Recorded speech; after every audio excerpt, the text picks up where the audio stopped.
The following video contains spoilers. We suggest watching the episodes alone in the dark.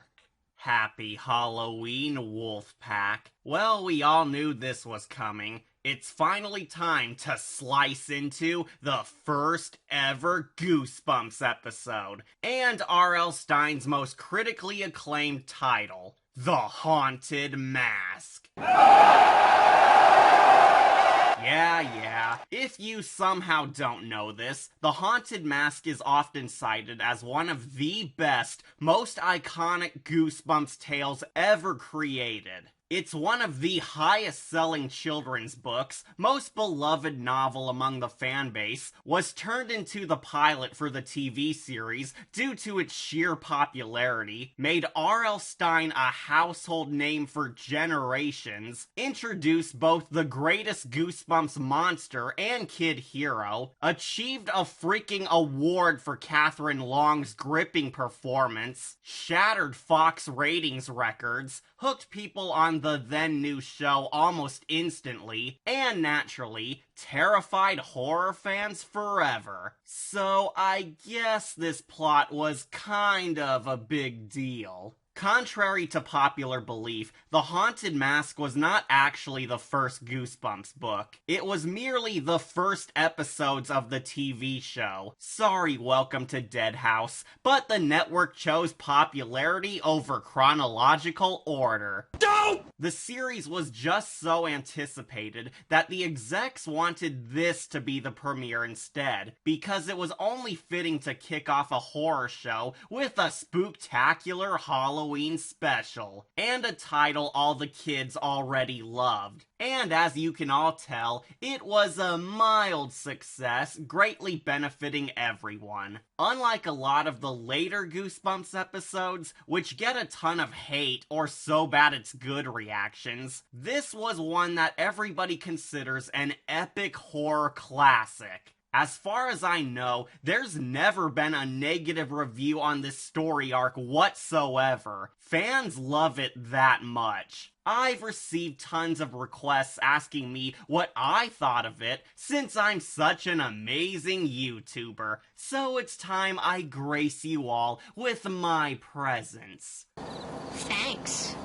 I do recall enjoying this episode like everyone else, but can it really live up to all the hype after all these years, now that we ain't kittens anymore? That's what we plan to dissect and learn. R.L. Stine himself has openly stated that he considers this his personal favorite story, both as a book and TV episode. Heck, this plot doesn't even begin with the iconic Goosebumps theme. Instead, we get one of R.L. Stine's intros, where he greets the crowd and hypes up his epic adventures. Hello, I'm R.L. Stine. I write the Goosebumps books. I love Wolf Entertainment. You should subscribe to them, cause they're the only channel that matters. Welp, you heard Stine, we're legit. Good ol' R.L. allegedly based this tale on an incident when he was a kid, where he was shopping at a local Halloween store and accidentally got a Frankenstein's monster mask stuck to him. Being a kid, he freaked out when he thought he couldn't get it off, and assumed it was permanent. This was what inspired him to write this story arc. Like most great horror stories, a nightmarish trauma inspired a creator to share their suffering with the world. And to be fair, Stine poured in a ton of effort into this one, possibly more than his later books, as well as the filmmakers adapting it on screen. Shockingly, this episode is often praised as better than the book, since it's not only faithful to R.L.'s schematics, but the TV version adds in a lot more to make it deeper than it already was. Which is good, since being the beginning to a major horror franchise, you want to put your best paw forward. R.L. Stine absolutely loves this one, and it seems so did his team. It was a great book, so they truly wanted to make it a great adaptation. But as you can guess, we're here to take a look at this design to see if it is indeed a Goosebumps masterpiece. After all this time, is this two-parter still a platinum standard of horror stories? Is Stine's favorite misadventure his best work? Is this children's nightmare still spooky fun by today? Let's don our sickest masks and prepare to unlock the inner demons. This is our wacky riff view on the first ever Goosebumps tale and Stine's first Halloween horror, The Haunted Mask. Viewers beware, you're in for a scare.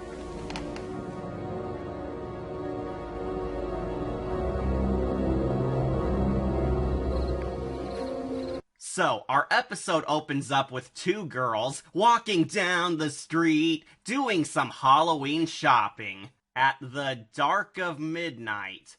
Like all little girls do, I'm sure. We soon meet our main character, Carly Beth Caldwell, a shy, misunderstood outcast who's afraid of everything. And I do mean everything. Girl's more timid than Scaredy Cat. Hey! Some cat didn't use a coaster! Carly Beth is played by Catherine Long, who all my Are You Afraid of the Dark fans should recognize as Hiccup's love interest from The Tale of the Walking Shadow. An underrated showcase. Kathy does a fantastic job as our kid hero, since she reaches the perfect amount of sympathetic and is easily one of the show's best child actors, as you'll all see soon. Her shyness has caused her to be timid of the world, resulting in a growing issue. Sweet, innocent Carly Beth is frequently picked on by the town's generic idiot bullies, Chuck and Steve, who prank her this week as Pumpkinheads.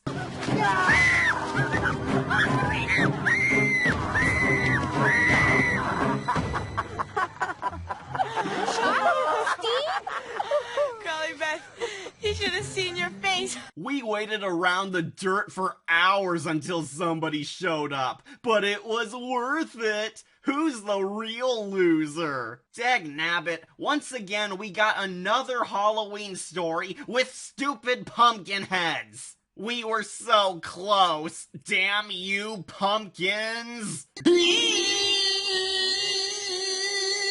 The Hollowheads constantly bully Carly Beth because she's so easy to scare on account of being terrified of everything, and even her only friend, Sabrina, doesn't help out one bit.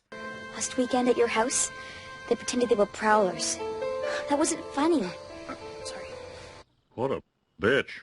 Oh, Sabrina, that's not funny. You're awful. At least in the book, she only laughed at her gal pal over a fake spider prank, not a phony burglary. You are scum!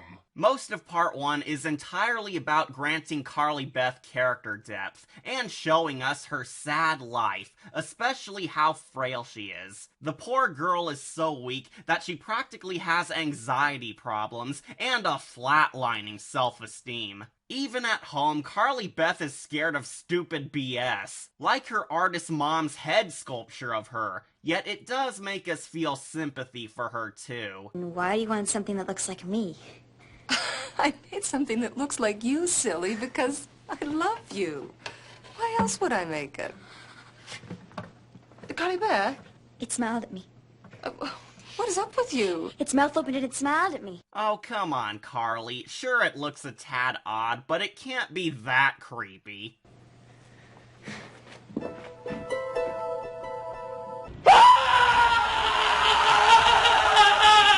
Oh lord, that's freaky. I've never noticed the small touch where we briefly see the head truly is alive and watching us until now. That's honestly quite a nice subtle scare, which will pay off later in the story arc. Definitely establishes how the supernatural exists in Goosebumps, long before any monsters pop up. Then again, the statue was made by the mother of the sister the witch, so maybe magic runs in her blood. But back to Carly Beth being a pansy, she's still petrified by dumb stuff too, such as her annoying brother in her duck costume.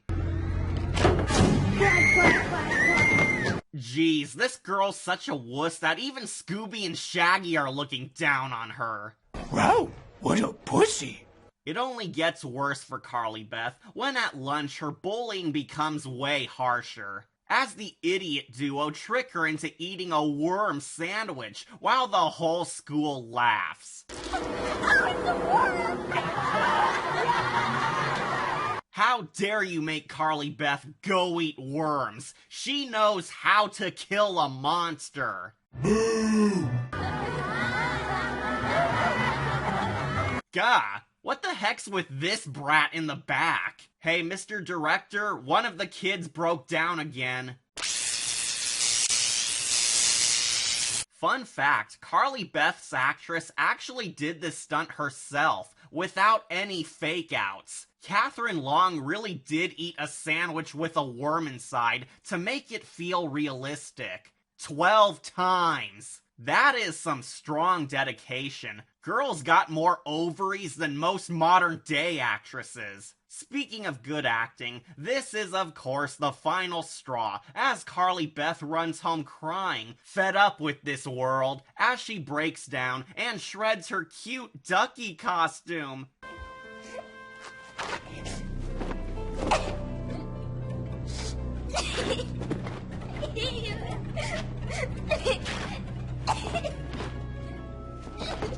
Whoa, stand back, everybody. Won't lie, this is easily Kathy's silliest scene in the plot.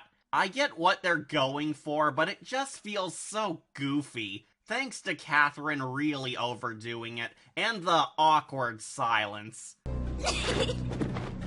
You are tearing me apart, Lisa! See one of my favorite stories come alive.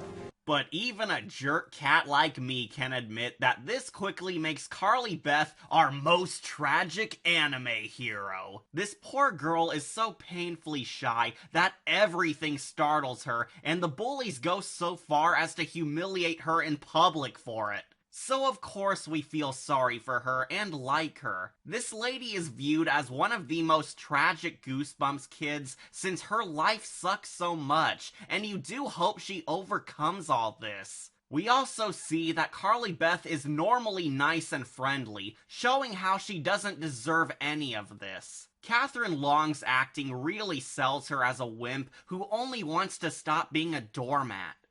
I don't like being scared. I don't like being afraid, okay? It's okay.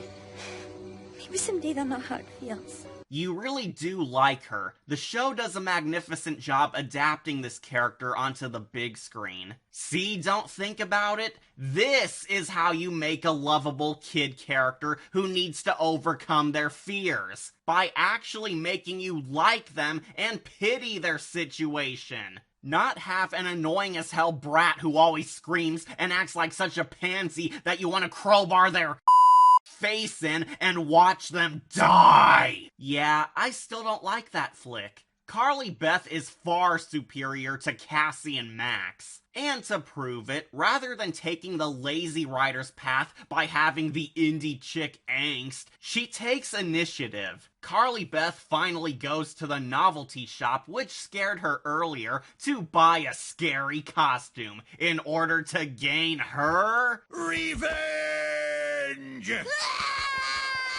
I do love the Shop of Horrors set here, since it looks so gloomy and mysterious. The fact that it's empty with only masks constantly watching does add an unwelcoming factor, much scarier than Jigsaw's Best Buy. While at the store, she encounters the ominous shopkeeper. What are you doing here? Oh no, it's Ray Lawson!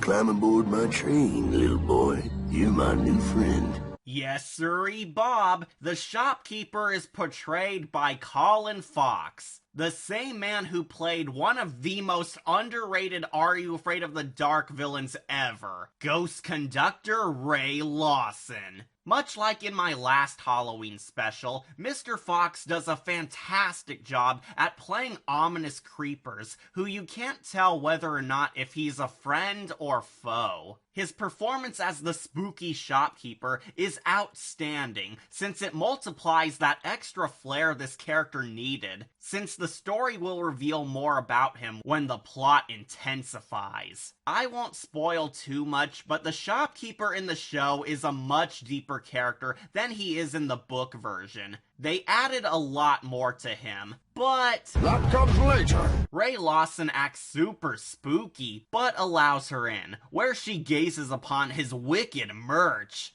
including a face which looks familiar. I would have gotten away with it too, if it hadn't been for you fucking kids and your fucking dog. You fans know the drill. Carly Beth finds a secret room in the back of the shop, hiding a special mask collection. Her favorite being the Green Goblin one. Now, in the book version, there were actually 12 haunted masks in storage, but the episode cuts it down to 6. 7 if you count the old man mask, which we see in the sequel. I have no clue why the episode changed it, but if you want my theory, I think it was altered so it would be easier for the team to use them in digital effects that arrive later. Or in the story context, the other collectibles such as the old man mask could be sealed in a separate room elsewhere, while the mask maker might have been experimenting on these ones. Plus, I think the makeup and wardrobe team might have ran out for grisly designs for the masks, since some of them don't look as creepy as they do in the novel. They look like rejected Cenobites, sinister and hideous, but still slightly human, though this one just looks like a Twitter activist. However, the most important mask does have the most haunting visuals, so they did save the best for us. The show also makes them hella unsettling when they reveal they are alive. No! I said no. Ooh, you're in trouble. Shut up! Real talk, I love how the show does build up to them being alive. You just gotta catch the clues. Suck it, Midsummer. Ray locks her in, warning Carly Beth that these masks are not for sale, for they are too dangerous. She begs him to sell her the Green Goblin mask, since she wants something that'll scare her enemies good. Unlike in the book, where the shopkeeper was a total dick, Ray Lawson surprisingly turns the character into a more heroic figure, who understands the girl, and is the closest thing this tale has to a full-on good guy. In the book, the shopkeeper willingly sells Carly Beth the mask, knowing it's haunted and will kill her, wishing her a happy Halloween. Asshole! However, the TV version shopkeeper remakes him into a rare useful adult in Goosebumps, who actively refuses to give our hero the haunted mask, since he knows it's wrong, and he desperately tries talking her out of the dark path. This is some adaptational heroism, which I truly like, since it makes the shopkeeper a far more complex character. Not to mention builds up the haunted mask's dread. Though that still doesn't quite tone down Ray Lawson's creepy switch, since while he relates with the poor girl, he also acts kind of disturbing. What is your name?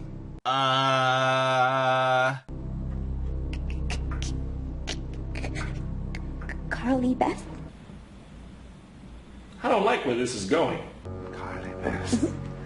Nice face, Carly Beth. I need an adult! I need an adult! Ew. This dude does remember he's not playing the ghost conductor anymore, right? I'm not weird and creepy. I'm cool and awesome. The shopkeeper does tell her no, but Carly Beth steals it anyway and runs, where Ray just gives up.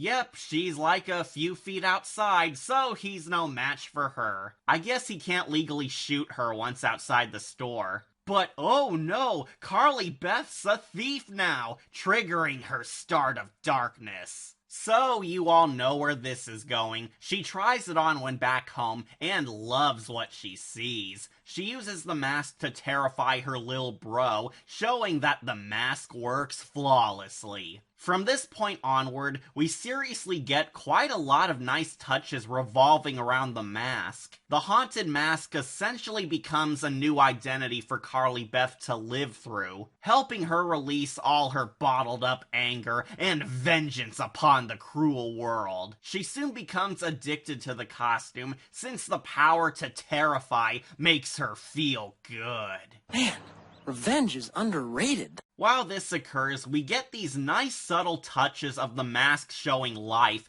and literally becoming Carly Beth's new face. It's not as extreme as in the book, but the mask effects remain ultra unsettling. The more she wears it, the harder it is to remove. It distorts Carly Beth's voice into a sinister, raspy goblin voice. The mask seeps into her own skin. Our innocent shy girl begins acting crazy and enraged. The mask starts to grow slimy and moist, looking more lifelike. Later in part 2, the mouth begins moving with her own, and she even receives Michael Myers' vision, which helps Carly Beth become a savage predator.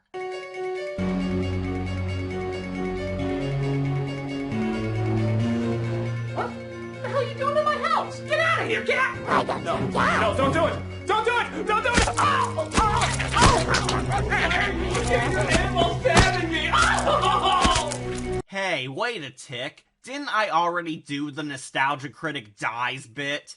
In my epic review of the Twilight Zone story Monsters, now available on YouTube and Odyssey. Yeah, but this time, people are actually watching! Hey-o! Curse you, house!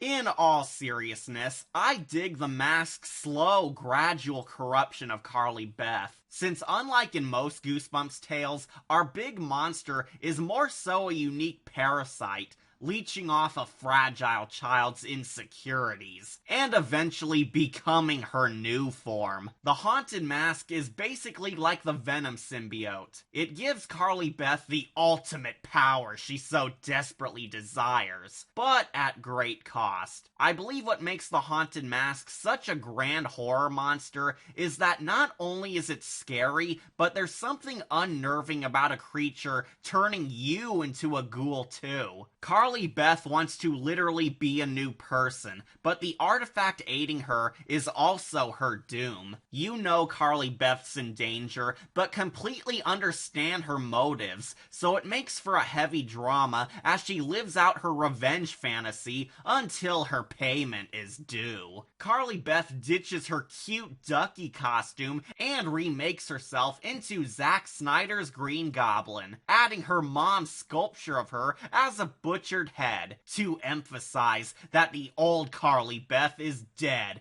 as the mask is her new identity now. She meets up with Catgirl Sabrina so they can trick or treat together, and I'm not gonna lie, most of the arc is mainly Carly Beth acting like a scary bitch towards everyone. She just acts mean and trolls people, scaring them or simply ruining their night. It's pretty much showing us that the new masked Carly Beth is a mega bitch who lost her niceness so she could get payback on everyone and everything which scared her. Again, you totally understand where she's coming from, but that doesn't make her downfall any less sad. It's so tragic how she went from sweet, innocent Fluttershy into William Dafoe. Though, there is one nitpick I have. Part 1 ends on a pathetic cliffhanger. The first half of this two-parter concludes on Carly Beth spazzing out and attacking Sabrina, like a Twitter activist. But, haha, it was all a trick and she was just joshing her. Yeah, the mask wasn't doing anything yet. It was all a bad fake out. Man, that is weak. I know we see these a lot, but I can't get over how much I despise Stine's lame fake outs. They're usually cool setups, but only give you a disappointing jump scare which wasn't scary. This two-parter is a good tale overall, but the splitting point is the worst I've seen since Camp Nowhere. Come on, show, you can do better. See one of my favorite stories come alive. To be fair, this does reveal that Carly Beth is growing into a colder person, since even Sabrina isn't protected from her pal's wrath. I'd feel pity for Sabrina, but since she was a bitch too, I don't. Last weekend at your house, they pretended they were prowlers. That wasn't funny. Bitch. Trick or treat! Oh, now that's what I call a scary mask. What are you supposed to be, a giant hamster? No, cat. I look nothing like that. Carly Beth starts crossing the line when she traumatizes random kids who don't even know her, and the episode reveals that she's grown rude towards everyone. I don't like the other one, Mom. Too scary. You better watch what you say to me if you know it's good for you. Listen, don't frighten her like that. She's just a little girl. Oh, well, isn't that too bad? Hey, cut it out. And if you don't stop talking, you'll get what's coming to you, too. You tell your sick little friend that I'm gonna call the police. Hello, police? Someone in a Halloween costume scared my kids. Seriously, what did you expect to happen? Sabrina's worried about her, making it loud and clear that the haunted mask is bringing out the worst of Carly Beth. You see, Carly Beth spent her whole life being a victim, bullied and afraid of everything, but the mask is helping her unleash all that bottled up rage, making her feel better at the cost of also turning her evil. In short, she went from being a victim into being a bully herself. Nevertheless, our sympathies still lie with her because Carly Beth only loves doing this because she hates herself. Let's just go back to my house, okay? No. This is my night. Halloween is my night. It's the one night I get to have fun. The one night I don't have to be pitiful, scarable Carly Beth. And there you go. This is why Carly Beth is revered as one of the most beloved kid heroes of Goosebumps. Her complex character and detailed fall into a tragic villain. We fully understand and feel for Miss Caldwell, as she's been picked on her whole life to the point of tears and hating herself. Carly Beth is nearly as depressed as the Train Magic's Tim Williamson, yet hating herself so much more. However, this magic mask allowed her to become a more cold-blooded SOB, unleashing her anger onto everyone for not being there for her, for hurting her. Unfortunately, she's become a bully herself, attacking others, scaring those who are weaker, and insanely embracing her dark side, since it makes her feel so good to stand up for herself. The mask may be turning her into a monster, but it's doing so by feeding off her darker emotions, which have been harming her deep down all along. We're seeing that Carly Beth, the person, is still under there. What makes the episode so scary is how relatable it is. Carly Beth is an antisocial kid who's been ostracized for so long, yet when given the chance to terrorize others, you 100% understand why. We felt for her because she's tired of being afraid and looked down upon, so you are almost happy when she scares the jerks back. However, the more she gives into her hatred, the more she loses herself. She despised herself because of how weak she was, forgetting all her likable traits, since she saw them as pitiful. The haunted mask makes her enjoy the dark side to life, since it's giving her some temporary satisfaction, but will soon rob her of her humanity. The haunted mask is horrifying because it embodies the dark nature inside of people, even good people like Carly Beth. Yet to her, it's totally worth it, since wearing the mask makes her feel in control. Pfft, who'd need an awesome mask to feel cool? Dope. Carly Beth is one of the best characters because she's very identifiable compared to all the blank slates we usually got in this saga. We comprehend her by now, yet we also don't want her to lose herself in this new form, as the mask is literally turning her ugly. Like a Twitter activist! Catherine Long's performance is simply wonderful, as she shows the sad insecurities of a wimpy child before turning into a mischievous psychopath. So if you question why I tear apart god-awful child acting on these tales, well, that's because they should try as hard as Carly Beth does. Carly Beth feels like an actual person. And that head. It looks so real. Where'd you get it? Oh, it's me. It's who I used to be. Used to be. Forget it. This woman deserves an Oscar!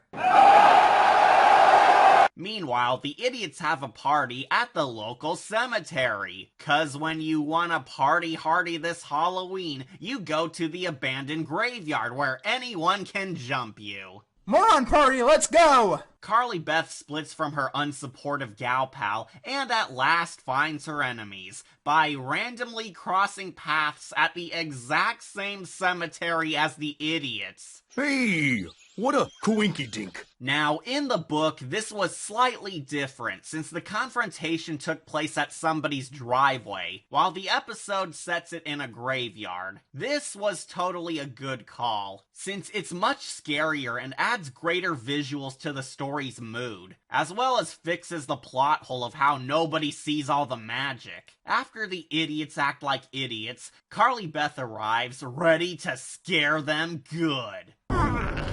Who are you?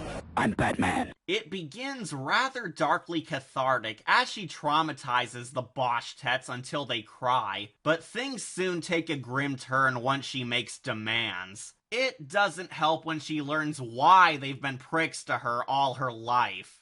Apologize to her. Tell Carly Beth you're sorry. Apologize? For what? For what? For every time you scared her. For every time you made people laugh at her. We were just goofing around. We only did it because we liked her. Wait. So you're telling me that you morons picked on and scared Carly Beth the whole time was because you had a crush on her? So your entire plan for getting the attention of a girl you love was through scaring her, bullying her, and making her cry. This plan is so perfect, it's retarded. Needless to say, Carly Beth is unamused, so they apologize to her, but it's not good enough, as she demands they beg her. And things only get creepier. Apologize! Or I promise you wish you never met her. Sorry, Carly Beth. I'm sorry. I'm sorry again. Help me. Talked. Please help me. Sweet Gina Carano, is that horrifying? I know lots of people laugh at these effects, but honestly, I think they look even freakier thanks to the wonkiness. That head sculpture is almost scarier than the mask symbiote. So the narrative doesn't make this obvious, but if you don't know, the Carly Beth sculpture head is meant to be the personification of Carly Beth's lost innocence. It's a solid form of her loving side, and it begs for help since the haunted mask is slowly killing her, pretty much acting as the final nail in the coffin that the nice Carly Beth will be no more. It's a powerful image which will haunt your dreams. The bullies wet themselves and run away forever broken, while Carly Beth gives into the madness.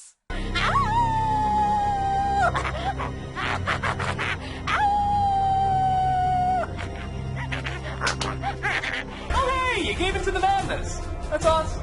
She buries away her past self forever, so she can now fully become the monster. It's kinda scary, yet Catherine's acting does feel too silly at times.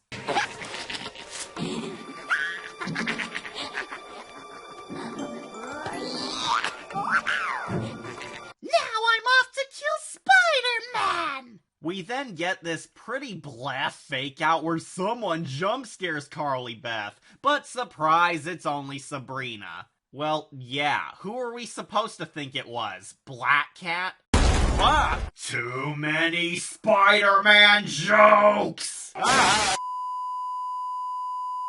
Sabrina brings the green Carly home to chow down on candy, but uh-oh, she can't remove the mask. Almost as if it's haunted. By this point, the mask has completely connected to Carly Beth, acting as if it were her real skin. It's some pretty gruesome body horror for a kid's show. Since the mask's mouth moves with her voice, there's no end to her mask. They can't find where her real skin is underneath, and even her eyes swap out. His eyes. His eyes in the mirror. What about them? They're not my eyes, Sabrina. My eyes don't look like that. Try to calm down, Carly Beth. Those aren't my eyes. Where are my eyes? This is quite a terrifying scare for the show, as the episode allows the twisted horrors to sink in. The mask is her now. Carly Beth freaks out and scares everyone away from her again, but this time she's unhappy with the power. Unsure of what's happening, she at last returns to Ray Lawson's Shop of Horrors in order to seek answers. I will declare that the rest of this episode is mega unnerving, since Goosebumps paces things very well, and we're reminded of what a scared kid our homegirl really is. It's all about dream, isn't it? It's all about dream. I'm going to wake up. Don't! I was expecting you. Get it off me. I know. And we finally get the big secrets behind the haunted mask. I cannot remove that mask. Why not? Because it is not a mask. It is a real face.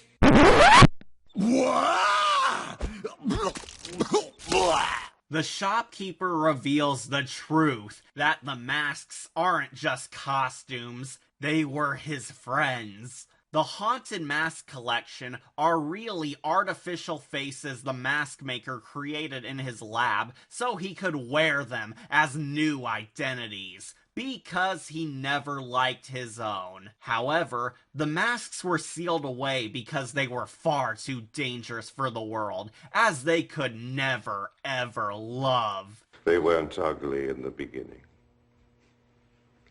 They were beautiful.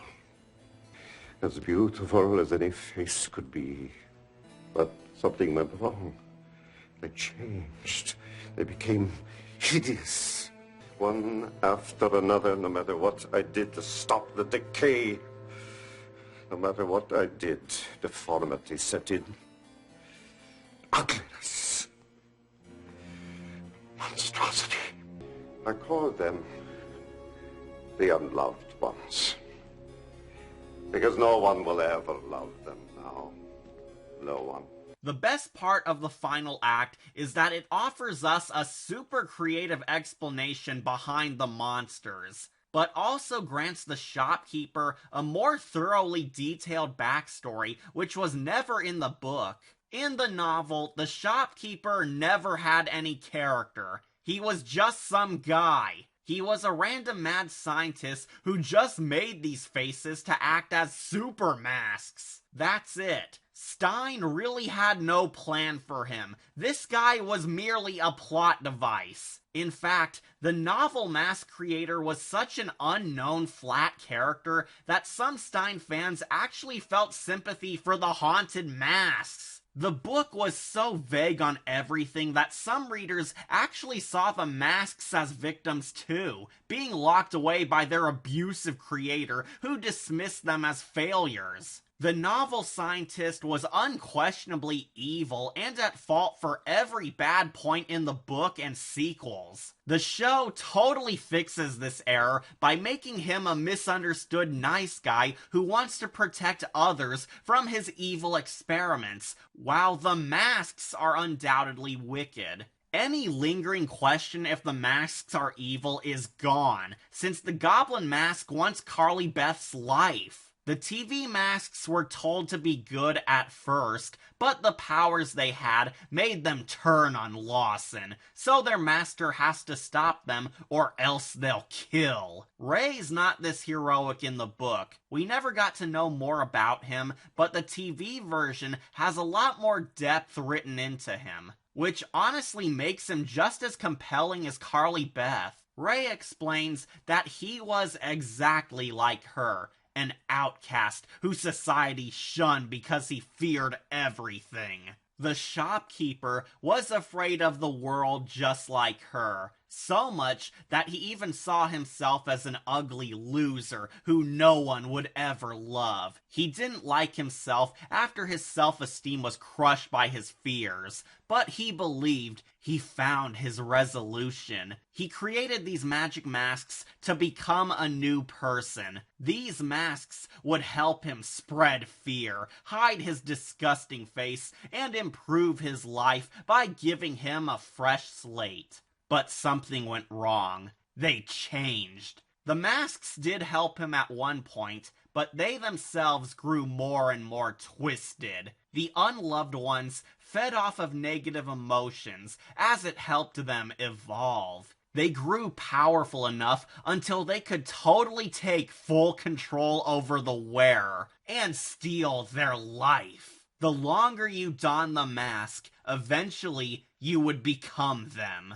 I'm sorry, but this face is your face now. To put it bluntly, the unloved ones are demonic parasites who grant the wearer the ability to spread fear, but in exchange, they would morph into you to share your soul forever. You'd get their abilities, but they would gain a body! This idea makes the masks so much creepier, since they are only strong thanks to a person's inner demons. They devour a person's self-loathing, and Carly Beth is a struggling soul that has a lot. Not to mention, it provides Ray Lawson a very cool backstory, turning a one-note bad guy into a parallel to our hero. I was like you.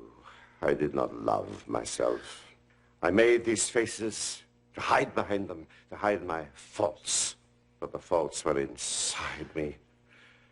That's what infected the faces, turned them into monsters. Heck, if this isn't creepy enough for you, the story goes the extra mile and hints that Ray's current face isn't even his true form. Yeah, those weird moles on the side of his mug are actually mask textures. This is only another mask stuck on his face. Very soon it will join the other failures on the shelf.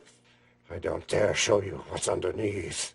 That just makes the guy so much sadder. I admire the new additions given to the shopkeeper, since I kind of love him as much as Carly Beth. Once again, Ray Lawson is the perfect mirror to our real protagonist, as he shows us what our hero could become if they took the renegade route. He was full of so much negativity and self-loathing that he lost himself and hid away from the rest of the world until he ended up alone with nothing but his evil buddies. However, he's given the opportunity to atone for his mistakes by aiding this poor girl. He tells Carly Beth that there's one hope. I cannot take it off. Only you can. With a symbol of love. Yep, Carly Beth can remove the mask with a gesture of love, because positive feels weaken their evil. I guess we're following Freddy Krueger rules. Ray Lawson failed to save himself since his scars were too deep, yet Carly Beth still has time. But oh no, the other masks don't want that happy ending, as they get physical. Oh, shh, quiet. You'll awaken them. What's happening?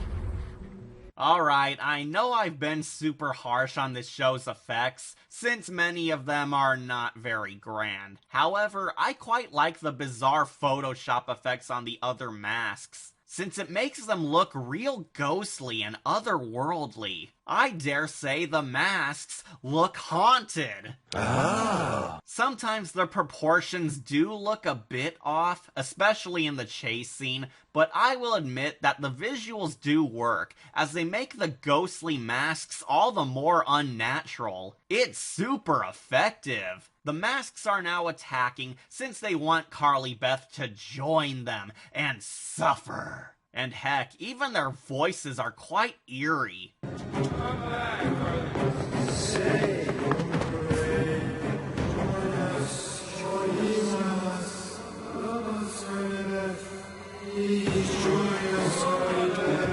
We need you for our LARPing. Some folks question what the masks plan to do to her without bodies, but I always figured that they were going to force Carly to wear them all. Once Ray Lawson dropped that bomb that they're super leeches, you can probably assume the worst on what joining them means. They chase her back into the graveyard, but right before they can end her, Carly Beth retrieves her sculpture, declaring that it's her true form, scaring away them ghosts. Why? Well, get this. Carly Beth wins and finally removes the mask, because by cherishing her past identity, it overcomes the dark, toxic magic of the monsters. Carly Beth relinquishes her dark nature by simply loving herself for who she is. A symbol of love. That's what he meant. A symbol of love.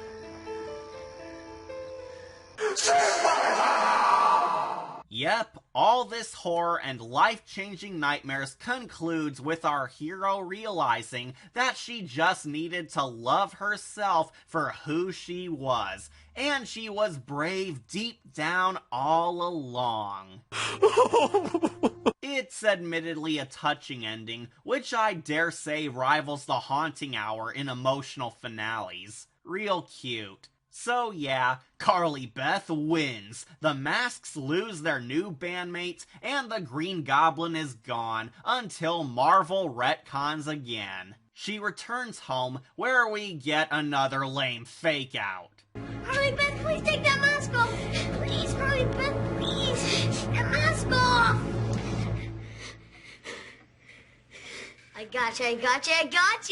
Hey, that would have worked in the book where there's no pictures, but in the show we can plainly see Carly Beth's face, so her falling for it just makes her look like a moron. You are stupid! Carly Beth is glad to be A-OK, overcomes her fears, and at last accepts herself for who she is. But when everything is coming up Milhouse, we get to our twist ending. Trick or treat! Oh no, her brother will become the Haunted Mask! This would be scary, but it's not, because the Haunted Mask 2 utterly ruins this ending by revealing that the lil bro was able to take it off and nada happened. Do you have that mask from last year? Can I borrow it? I want to be a killer bee. Why did you get rid of that mask? I didn't like it. I did get rid of it. And you're lucky you only put it on once. Why? Because if you put it on 3 times, it doesn't come off. No! Yep, he's fine. Blam! I just ruined R.L. Stine's darkest twist ending for all of y'all. Rape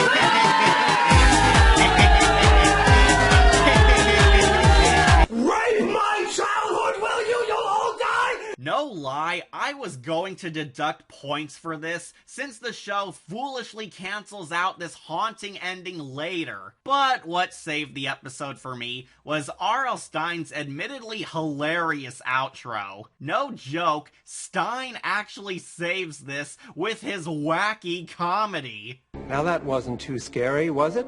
Let's ask my family. Mom? Dad? What did you think? I think they liked it. I hope you did too. Have a scary day, everyone.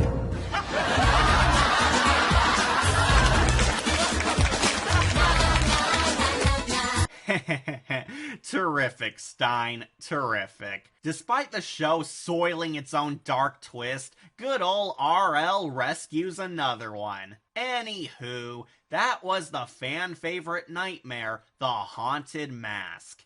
And I'd hate to say this, but it's not very good.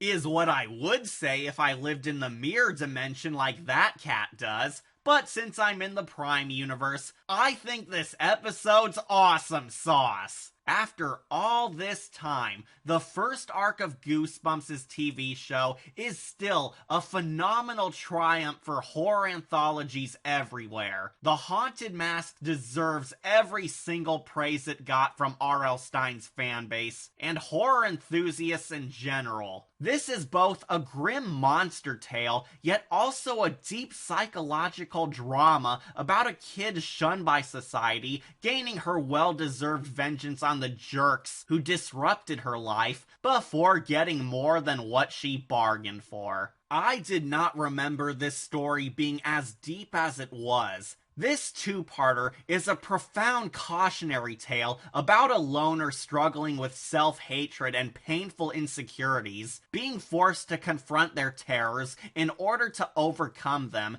and see how good they were deep down. That ultimately, all a loner truly requires is a confidence boost. How you are a worthwhile person deep down and can overcome your pain by taking on your fears, since in reality, fears and anxieties are a parasite which are only as strong as you imagine them. These insecurities are just weak voices that you can crush easily as long as you know your own worth. A life lesson that helps both kids and even adults appreciate themselves. Carly Beth is without a doubt one of Stine's most unique kid heroes, as she's supremely well written, has a touching character arc about learning to accept herself even with her faults, and is portrayed by such a slick talent. Her adventure is as amazeballs as her character. Catherine Long totally earned her awards, since she swiftly goes from the lovable loser to a devious maniac to a lost child